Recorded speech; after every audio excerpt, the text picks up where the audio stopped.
242-PAUL. This is the Paul Finebaum Show. So Jimmy Hart will join us shortly. And didn't we do this last year, the SEC Royal Rumble, guys? Yes, we did. Here's the 2018 version.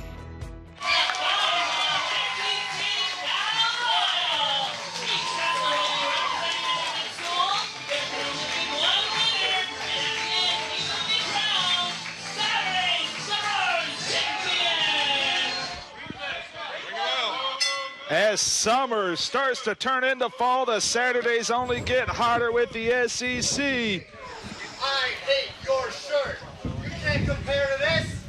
You think you can compare to this, Aaron Mix? Huh? And as expected, Missouri steps to the Crimson Tide, does not fare well. Missouri at the bottom of the rankings. Alabama looking to repeat win from last year's Battle Royal. It is a gang pile in the corner. The Crimson Tide going to have to take on all challengers. And in Vanderbilt really giving it to Texas A&M over there in the corner. Oh, man, we have a double elimination. It looks like the Tennessee Volunteers and the Arkansas Razorbacks not really performing the expectations that they have for themselves this year.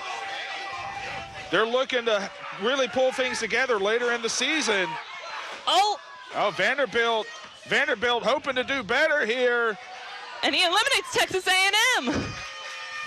Texas A&M still trying to rebuild the last couple of years as Florida. There goes Vanderbilt. Florida always the cocky upstart every season. And Kentucky, someone who's expected to be a bit more of a player this year, felt they had Florida taken care of, CL. Never underestimate Florida, Cecil. Florida always finds a way to make some noise. Looks like LSU. Oh, LSU has been eliminated. Oh, and Alabama taking out both Florida and Kentucky. Alabama the favorite again. But big powerhouse Georgia in there looking to make some noise. Oh, speaking of powerhouse. Man, Alabama rolling in there. Ole Miss is out. Ole Miss doing a little better than last year. Still can't quite crack into that Final Four. And we have our top four right now. Alabama, Mississippi State, Georgia, and Auburn. We are not done with that yet. Next TV, only we will give you the winner of the Royal Rumble.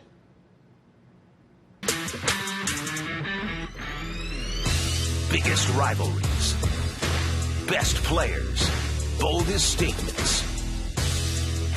Call now, 855-242-PAUL. That's 855-242-7285. So we had the first part. This is the second part, the finals of the SEC Rowdy Rumble. I'm not very big. He's very big, but he's the biggest. All three of us, let's get him. Let's get him. Mississippi State with a game plan here. Yeah, it's going to take a concerted effort to get the Crimson Tide out of here. As always, Crimson Tide rolling big and rolling deep. And you know who I'm pulling for here. Well, we got the fans yelling, "Roll Tide." That's what I yell at my heart every day. He's fighting out of it. As always, Alabama's going to be tough to take down and take out of this thing. Three teams can't get the job done. But sneaky Mississippi State, always with a game plan. Let's see how it works out for them. It's not looking too good. Uh-oh. Oh, and Alabama, huge shocker. Upset. Oh, my goodness. Alabama does not crack the top three. Now it's down to Georgia, Mississippi State, and Auburn. Mississippi State really looking to make noise here. Looks like Auburn and Mississippi State teaming up again. We know Auburn has added size, they've added strength, and we're seeing it fully formed here. And we are going to have a first-time winner here in the SEC Battle Royal. Georgia aggressively going for Mississippi State. Is that an elimination? Yes. It is. Oh. Mississippi State once again almost there, but not quite. Late season collapse for Mississippi State once again. And Georgia has won the SEC Battle Royal. The Bulldogs look to be going all the way in the SEC.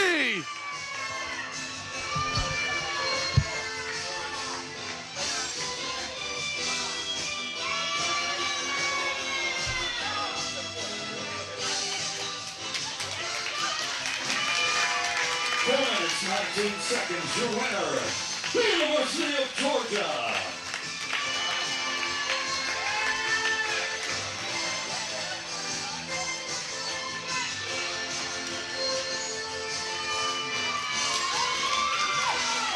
Oh, wow. Keith does it. He wins and still champion. Anyway, welcome back to the program. Let's move on from that. And we were in our old studio. We had a Jimmy Hart bobblehead that sat on our desk, and we'll put it back up when we go back. We're in transition right now. I say that because we have Jimmy Hart, the mouth of the South, on the program. Jimmy, it is an honor to have you here. Good afternoon. Man, I love your show. You know, I've been listening for the last 30 minutes. I feel like I was at WrestleMania 3 when Hulk Hogan slammed Andre the Giant. We need more of that on this program. Jimmy, so great to have you on. I have to ask you because many years ago someone first described me as the mouth of the South, and I thought that was going to hurt Ted Turner's feelings. And now I realize you're the one that staked claim. When did you first become the mouth of the South? Well, I was in Memphis wrestling before I with Jerry the King Lawler and the late, great Andy Kaufman. And one day, Andy Kaufman and myself were doing a radio show inside the building with a guy named Ron Olson at FM 100. Yeah. And I wouldn't let Andy talk. And so Ron Olson said, you know, Andy, you're not going to get a word in edgewise because Jimmy Hart's the mouth of the South. And then, of course, later on after I left WWE and went to Ted Turner's wrestling company, he was the mouth of the South. But I really think you're the mouth of the South. I'll tell you what, I grew up in Memphis going to wrestling on Saturday morning with Lance Russell and Dave Brown, and you know all those guys because you spent so much time there. I mean, I know there's so many iterations of wrestling history, and certainly there's a great deal of money in it now, but take me back to that era when you were in Memphis with the King, and it didn't seem like there was anything or anybody else in the world that mattered. Well, you know what happened? I started out at Treadwell High School with Jerry the King Lawler, and I had a music group called the Gentrys. We had a million-seller record, one-hit wonder. I remember it. Back in the 60s called Keep On Dancing. We did all the Dick Clark tours back then with the Beach Boys, Sonny and Cher.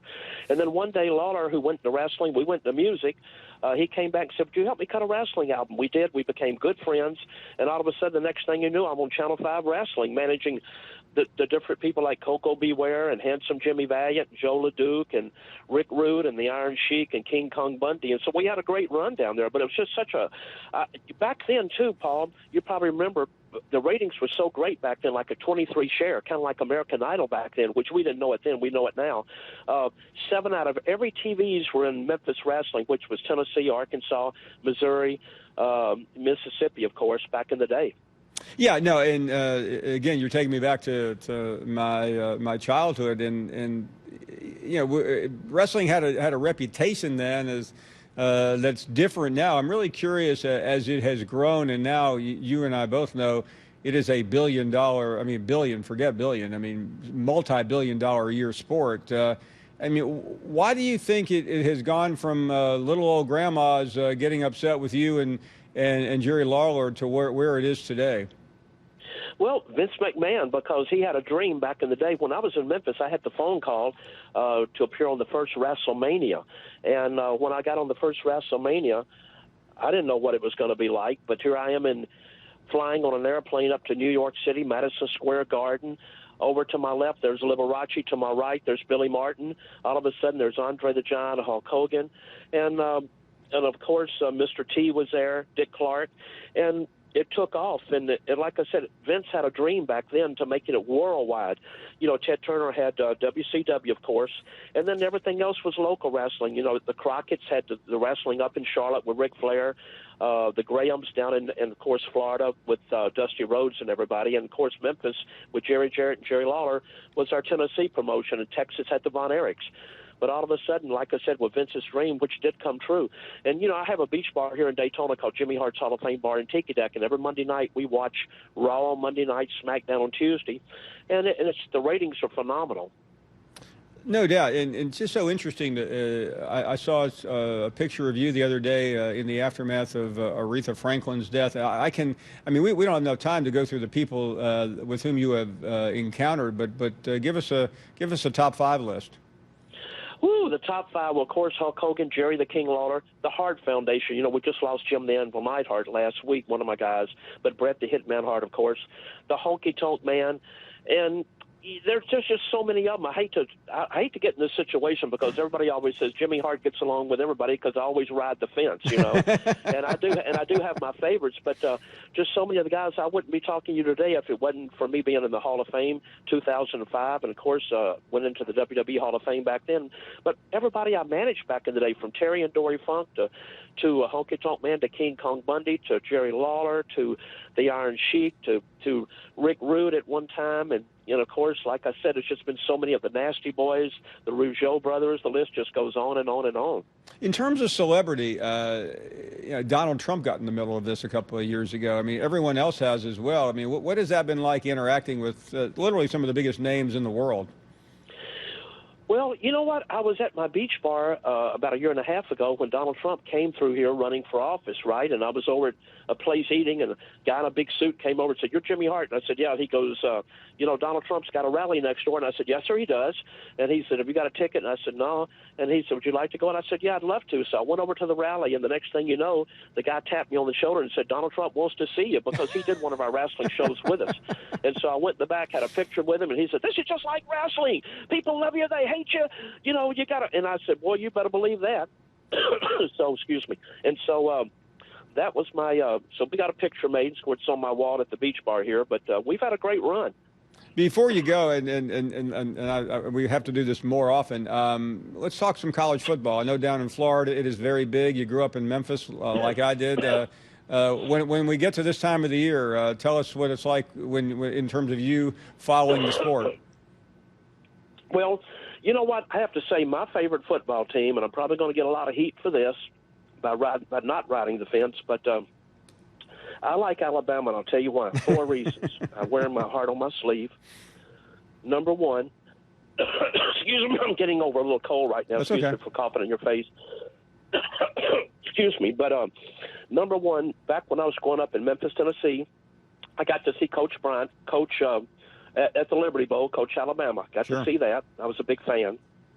I love Steely Dan. One of my favorite songs, there's a line in it that says, "They call Alabama the Crimson Tide." Excuse me, I'm so sorry. No, take it easy. My grandmother and my grandfather and father were born in Dothan, Alabama, and raised in Laverne, Alabama. And then, of course, I met Joe Namath last year at one of the big sports shows. And he said, "You want a Jets jersey or Alabama?" And I said, "I got to have the Crimson Tide, Alabama." So I've always been an Alabama fan. I've got a Tebow jersey at my place. I love the Gators, Lance. I love the Gators. Hey, would you throw Lance into the turnbuckle for us? Boy, he was in Tennessee. You're going to get bodyguards when you go out.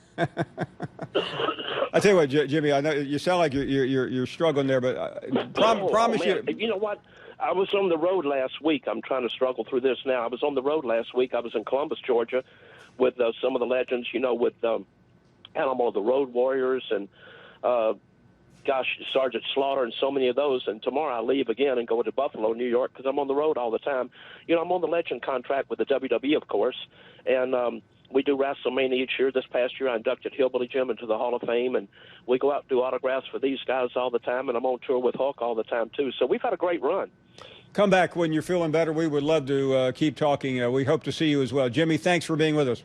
No, thank you. I love your show. You are awesome, man. Thank you. Wow, what a treat to have the mouth of the South.